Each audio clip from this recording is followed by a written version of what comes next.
Case Tracking System atau Sistem Informasi Penelusuran Perkara adalah langkah baru menuju automatisasi arsip perkara di pengadilan.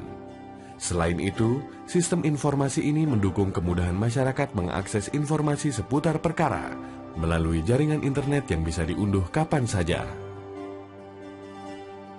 Dengan penerapan SPP ini, ya, dengan sendirinya akan membuka informasi kepada publik, ya, sehingga tidak hanya Mahkamah Agung saja yang bisa bisa meliput jalannya peradilan dan mulai dari tingkat pertama, tingkat banding, tapi termasuk masyarakat, terutama masyarakat pencari keadilan ini juga bisa mengakses ini. Jadi itu merupakan salah satu bentuk untuk meningkatkan akuntabilitas daripada lembaga peradilan yang di bawah dari Mahkamah Agung. Transparansi informasi dan status hukum adalah hal penting terkait dengan hak masyarakat untuk mengetahui seluk-beluk satu perkara. Sistem ini kini sudah berjalan di berbagai wilayah pengadilan di Indonesia dan memberikan dampak yang sangat positif. Kita sudah setahun lebih lah melaksanakan SIPP ini, dan alhamdulillah pada bulan Desember kemarin, 17 Desember, kita mendapatkan penghargaan sebagai penginput data paling banyak di seluruh Indonesia, di PM seluruh Indonesia. Jadi informasi yang bisa diperoleh masyarakat di SIPP itu diantaranya perkara apa, ya, baik pidana maupun perdata, nomor perkaranya, pihak-pihaknya siapa, ya, kalau perkara perdata hakimnya juga siapa bisa dilihat juga. Kemudian panitera penggantinya siapa, kemudian sidangnya, kapan jadwal persidangan. Demikian juga dalam perkara pidana juga akan ada di situ. Kalau di Pengadilan Negeri Denpasar tentang SPP ini kita siap, baik dari segi peralatan maupun dari segi SDM-nya. Bahkan kita selalu, di samping ada pelatihan-pelatihan dari Mahkamah Agung, juga kita sendiri di dalam intern juga mengadakan pelatihan-pelatihan sendiri. Ya, saya berharap masyarakat juga semakin tahu bahwa di sini ada SIPP, ya, Sistem Informasi Penelusuran Perkara, di mana masyarakat, publik, ya, atau pihak-pihak yang terkait langsung bisa dia mengakses, ya, informasi yang diperlukan di mana saja. Dia bisa menghemat waktu, biaya, atau dari rumah dia bisa mengakses apa yang diperlukan. Misalnya bahkan dari luar Jawa atau gimana, dia bisa tahu kan dengan membuka website pengadilan, dia sudah bisa mengetahui jadwal persidangan dan informasi lain yang diperlukan, seperti itu.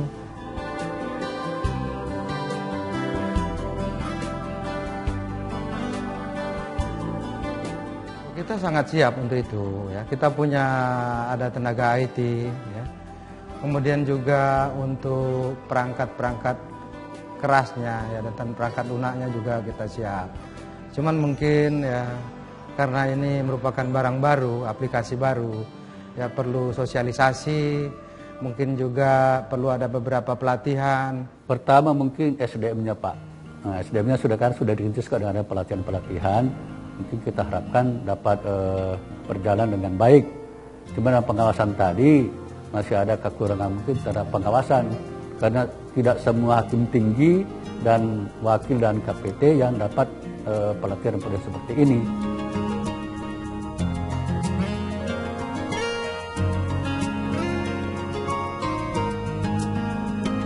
Kalangan mahasiswa adalah contoh bagian dari masyarakat umum yang turut merasakan kemudahan dengan adanya sistem informasi penelusuran perkara. Saya sebagai mahasiswi hukum merasa sangat terbantu banget mengenai adanya SIPP tersebut, karena saya saat mengerjakan tugas, saya tidak perlu datang ke pengadilan, saya bisa mengaksesnya dari rumah dan dari kampus. Samping itu saya bisa melihat perkara-perkara yang ada sekarang dan saya bisa mengetahui siapa saja hakim-hakimnya. Begitu Anda masuk ke dalam ruangan pengadilan ini, ada semacam sistem yang disebut SSIP, ya. Jadi memudahkan Anda untuk menavigasi apa yang Anda akan lakukan di dalam ruang pengadilan, ruang mana yang harus dituju, sidang perkara apa, nomor berapa perkaranya, dan siapa hakim yang bertugas, dan tahapan apa yang sedang dilakukan.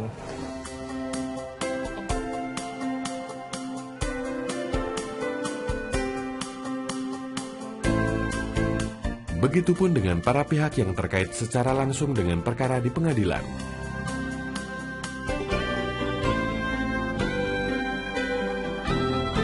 Kami sangat terbantu sekali ya dengan adanya sistem penelusuran perkara ini, karena dulu sebelum ada sistem ini kami ketika ingin tahu jadwal sidang atau kapan kami akan dipanggil untuk maju sidang, itu biasanya kami harus mencari panitera. Nah, pas kalau panitranya lagi kosong mungkin kita bisa bertemu, tapi kalau panitera sedang sidang kami harus nunggu berjam-jam sampai sidang selesai baru bisa kemudian ngobrol dengan panitera. Basis penerapan sistem informasi penelusuran perkara ini berangkat dari SK 1-144 yang memiliki 4 poin dasar yang merupakan wujud keseriusan pengadilan pada perkembangan sistem informasi penelusuran perkara. Pertama kan poinnya adalah otomatisasi ya, kemudian juga akurasi, lalu percepatan waktu, dan juga kemudahan untuk memperoleh akses itu.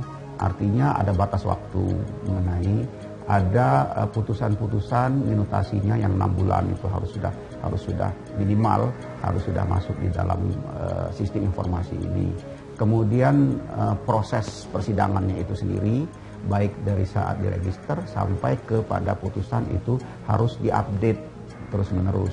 Sehingga memang jangan sampai informasi ini menjadi terputus. Kemudian ya akurasi dari data. Sampai kepada bagaimana CTS 2 ini kemudian bisa dari tadinya hanya memberikan informasi, kemudian dapat berfungsi sebagai laporan bulanan yang sangat berguna bagi intern. Anda berlangsung hukum selama 6 bulan. Baik. Karena ini perkara perceraian tertutup untuk umum. Sistem informasi penelusuran perkara ini tak hanya berguna untuk publik di luar pengadilan. Di dalam lingkup pengadilan, sistem ini berfungsi sebagai sistem manajemen dan efektivitas administrasi perkara. Dengan sistem data cepat masuk, sehingga di sini adalah supervisinya adalah kita sebagai supervisi seperti ketua, wakil, panitera, dan hakim. Sehingga di sini seperti saya bisa mengawasi secara langsung proses perkara tersebut, apakah sejauh mana bisa berjalannya, apa sudah dilaksanakan dengan baik oleh petugas-petugas kami di bawah. Keuntungannya bagi panitera pengganti itu bisa bisa mengetahui secara cepat untuk penundaan persidangan. Jadi tidak kesulitan lagi kalau seandainya kita mau melihat lupa gitu tanggal berapa, kita langsung lihat SIPP itu kita akan tahu. Automatisasi data, selain mempercepat kinerja kalangan internal pengadilan untuk menelusuri perkara, juga mempermudah hakim dalam mengawasi perkara yang ditanganinya, baik yang sedang atau sudah berjalan. Jadi sebetulnya membantu tugas itu dalam pengertian mengontrol sebetulnya, intinya ke sana ya. Jadi kan kita nangani perkara, baik perkara pidana maupun perkara perdata itu kan ada waktunya. Jadi 6 bulan itu sudah harus putus. Kalau belum putus berarti dia harus bikin laporan ke pimpinan kenapa kok sampai terlambat diputus sudah lewat waktu. Nah itu kepentingan kegunaan dari SIPP itu ya itu. Laporan perkara dari pihak pengadilan kepada pihak Mahkamah Agung pun berjalan lebih cepat dan mudah.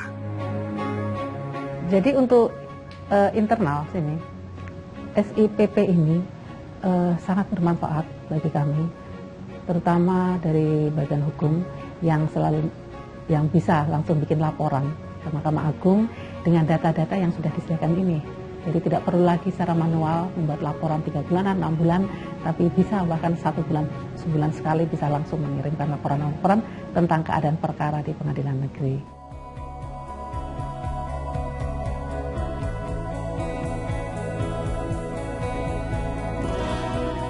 Pembaharuan sistem informasi penelusuran perkara tidak berhenti sampai di sini. Di masa depan, sistem informasi penelusuran perkara dari setiap pengadilan negeri akan terintegrasi dan mengarah pada sentralisasi data yang terhubung dengan Mahkamah Agung.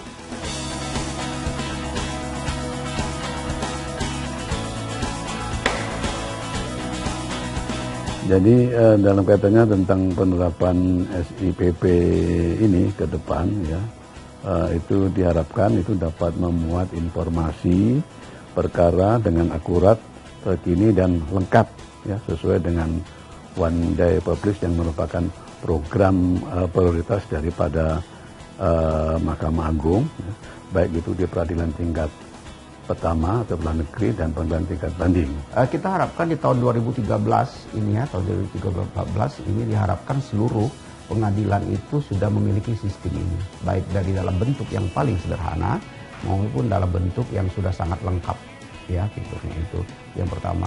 Kedua kan memang sistem informasi penelusuran perkara ini sifatnya masih di satuan-satuan kerja, artinya dia belum terintegrasi. CTS 2 itu bisa melalui web, artinya pengadilan tinggi itu bisa melakukan pengawasan ke pengadilan-pengadilan negeri. Nah, demikian juga di Mahkamah Agung. Ke depan kita ingin membuat sistem informasi penelusuran perkara ini terintegrasi ke Mahkamah Agung, sehingga pengawasan itu tidak perlu harus turun ke daerah. Di samping itu juga untuk jangka panjang nanti sistem di samping penelusuran informasi perkara juga sistem penerimaan ataupun pendaftaran perkara itu bisa dilaksanakan secara online.